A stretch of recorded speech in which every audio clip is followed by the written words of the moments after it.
Well, a fatal car crash in the Oakton area where the driver was going more than 100 miles per hour on Route 66. That is just one of the issues that we want to discuss happening in Fairfax County. Of course, we are so pleased to have back in studio with us Fairfax Police Chief Kevin Davis. Chief, thank you as always for taking the time to be with us. Thank you, Megan. And actually it was 116 miles per hour, and that was 5 seconds before impact. So we believe her speed was ever increasing before she collided fatally with the wall on the bridge. Of course, you're looking at speed there, and something that I know tugged on people's heartstrings when they're reading that story. 2 adults died. Yeah. 2 children were involved in this. Can I ask how they're doing? Sure. Well, the 30-year-old driver, she died. She was the one traveling 116 miles per hour, and we'll know more about what may have been in her system with toxicology. That takes a little while. Her passenger, known to her, 27, he died. Neither one of them was restrained by a seatbelt in this day and age. The back seat passenger is a 2-year-old, no seat, no nothing. I mean, not a booster seat, not a car seat, absolutely nothing. The 2-year-old is clinging to her life, and the 8-year-old was the only occupant of that car who was restrained by a seatbelt, and he's the only one who's going to survive. So there's a lot of unanswered questions. Three grieving families, but 116 miles per hour on an exit ramp that led up to a T intersection. It's unfathomable. This is really wild. I know you're looking at it. It is very early. Any chance this could have been mechanical in any way, some sort of accident? No, preliminarily, we don't think so. And, you know, we have 9 fatal motor vehicle crashes so far this year. We had 9 the same time last year. That's 9 too many.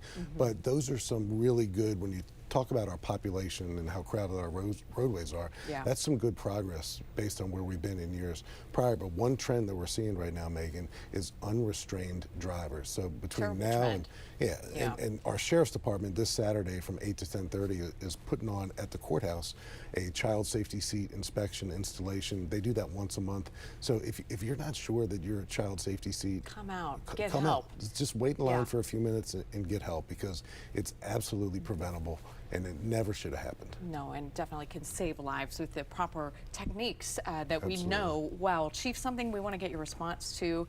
Last week, of course, 2 local leaders in Fairfax County on Capitol Hill grilled by lawmakers over their immigration-related policies, and one of the cases at the center of this, a Fairfax County mother, and we're talking about Stephanie Minter, stabbed to death, the man accused in her death in the country illegally with a lengthy criminal background. 7 News reported that your department sent Commonwealth's Attorney Steve Descano's office warnings about this suspect, Abdul Jallo, prior to this. Why didn't those emails make a difference?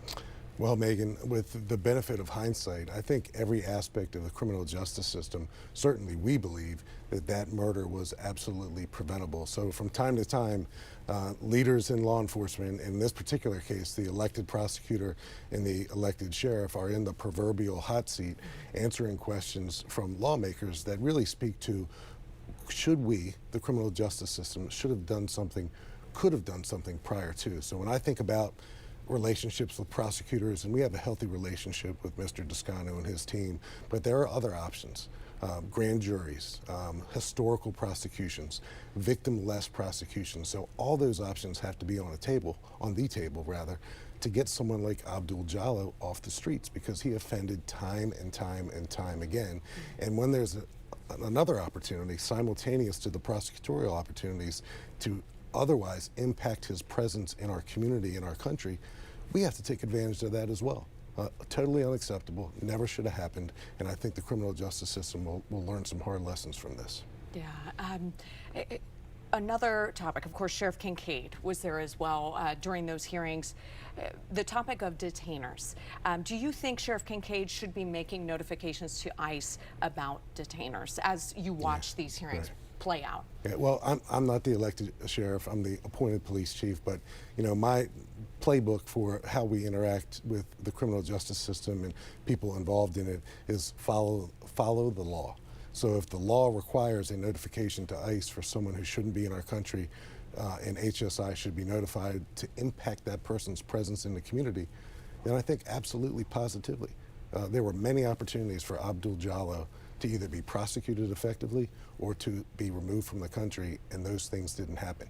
And I say that also noting that the healthy relationship that exists with the criminal justice system is always, you know, there's never a state of utopia. There's always more to do. There's always improvements to be made. My own department needs to make improvements as well in other regards of public safety, and we're willing to do that. But sometimes we just have to look ourselves in the mirror and say, I got to start getting it right more often.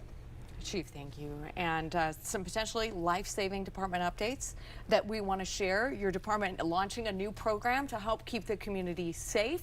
This has to do with AEDs. Tell us a little bit about this new launch. So every patrol squad, Megan, in Fairfax County will now have an AED. It's about this big, and police officers. Small but mighty. Small but mighty. And our fire department is absolutely, literally, and figuratively world-class in Fairfax County. But oftentimes police officers will arrive on the scene of a medical emergency before fire and rescue personnel, so why not equip our cops with this life-saving tool? We did it 10, 15 years ago with Narcan. Everyone thought that that was some type of epiphany, that cops were actually administering Narcan to save lives, and now it's a matter of routine. So I think before too long, we tend to be the leader, the innovator, the early adopter.